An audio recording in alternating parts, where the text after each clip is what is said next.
का हो चिरई? का हो सुग्गा? अरे लॉकडाउन खत्म हो गयल। तो एहर तो लॉकडाउन चलिए ना।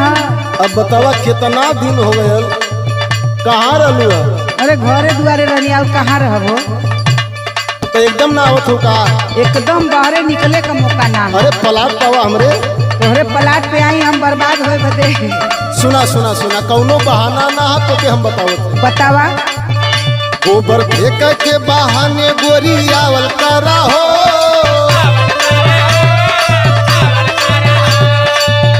गोबर फेंक के बहाने गोरी आवल करा हो। गोरी हमसे नजरिया लड़ावल करा हो।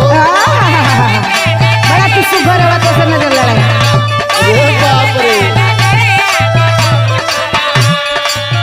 देखा पंकज, का हो? हमहू प्यार तो से ना कहू कि रे बहुत करीला, लेकिन का बताई तू कहत हवा गोबर फेंके बदे आवा। भैया जोन हमार रहला ना, दूटे भैंस दुआरे देखले रहला ना, वो उठाए के कोमल सरदार के बेच देला। कोमल के बेच देला? हाँ हो। अरे बाप रे। अब कौन बहाना करी? सुना सुनावा। भैया बेच देले, भैया बेच देले, समझत हो ना? अरे समझत है समझत है। भैया बेच देले दोनों भैंस काल रजऊ।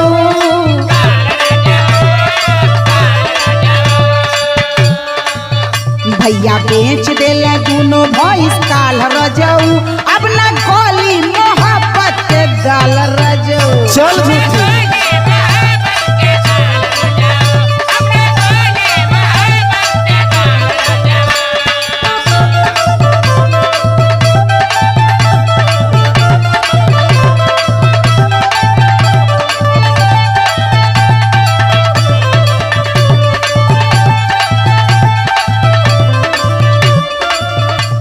तुहार भैंस बिक गई कोमल सरदार के। हाँ गौतम सरदार के अगुवाई रहे का हो?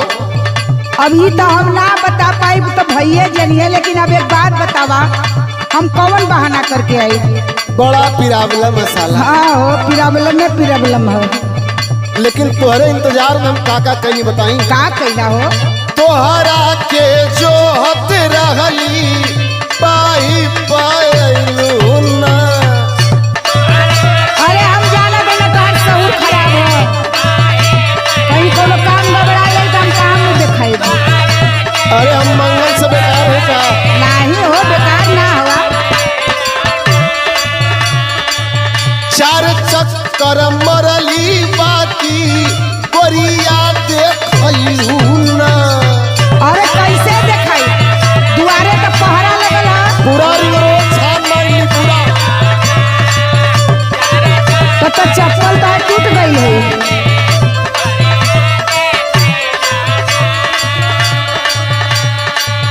तोहरा के जो हत लगली पाई पायलू ना।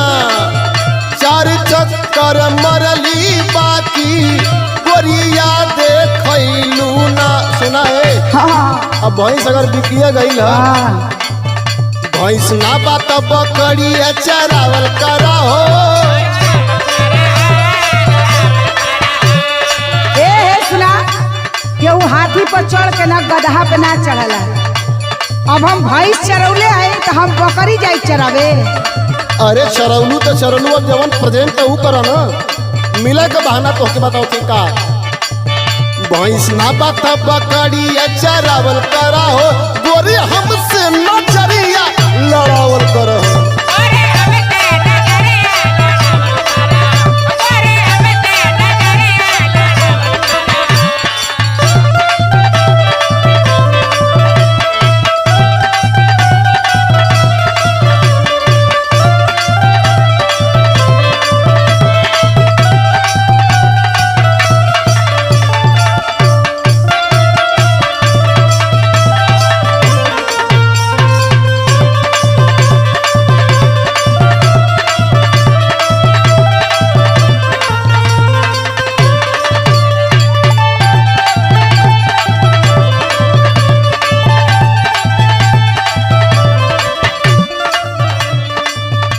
ए पंकज, का हो?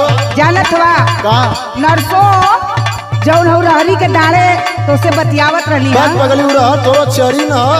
अच्छा तो जवन भी हो, अब हम देखे में भ्रमित हो गए हो। अच्छा ता जानत हवा हाँ एक ठे इतना बड़ा कुटना आदमी, कुटना कुटना हो मेहरारू कुटनी वाली मर्दा कुटना हो, कलुआ ना रहल। बता देव तो जानला कि बौराए जाई। उ जाए के हमरे घरे न कह देला हो। अरे बाप रे बाप। सुना तो हसे बतियावत संजय सिंह पूरी देखल हम। रे दादा वो तो चौपट कर दिया तू। बहुत जाला ना यार और बड़ा करला। अरे बाप रे बाप। ए पंकज कल्लू जाके पलाटे पर ले सदिहल।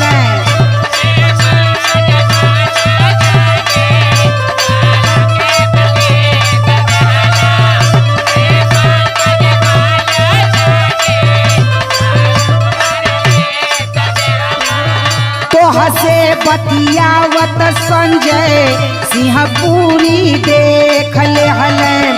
ए पंकज कल्लू जाके पलाटे पर ले सदिहल।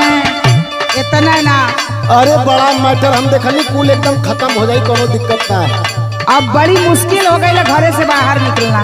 तोरे चचा से बतिया ले, तोरे बड़का बाबू से बतिया ले। अरे पिटवैबा का हो सुना का हो। तब से मौचल बा घरवा बवाल रजऊ।